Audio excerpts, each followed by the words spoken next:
win or lose ko diri sa Australia, happy na ko. Anong murag, wala, dili ko magmahay ba nga, nihawa ko sa PNP. So, boss, gikan sa stable nga service, unsa naka-push nimo nga mo abroad?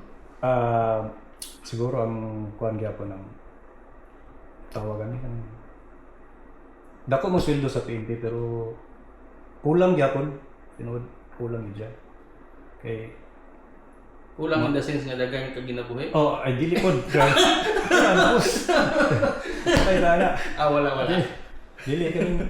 Basta kani Abi na ko mga pinpi daghang ginabuhi. ay sila. Yeah, joke lang. Bitaw siguro parang gyapon. Or looking for greener pasture gyapon. Siyempre, future sa pamilya. Yeah. Siyempre, dako ng mga bata, daghang kay gastusan nga nagsiguro. Ay, usa pa po diyan ang murag pressure sa PNP. Pressure sa trabaho. During the time. Pressure sa trabaho. Okay. Basta isod na explain masing mga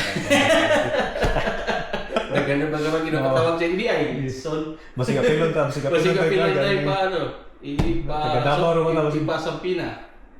Buotan nga PNP, buotan nga SWAT. Siguro. Pero siguro kayo wala butay mga tapatan nga kuan yun. So, lisod ba biyaan imong life sa Pilipinas? Naglisod ba ka?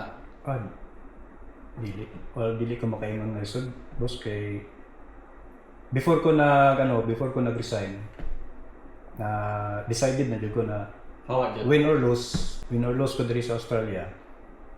Happy na ko. Anong murag wala, dili ko magmahay ba nga nihawa ko sa PNP. Lagi basta ka nang pressure lagi sa trabaho. Makasabot na sila mga tropa de.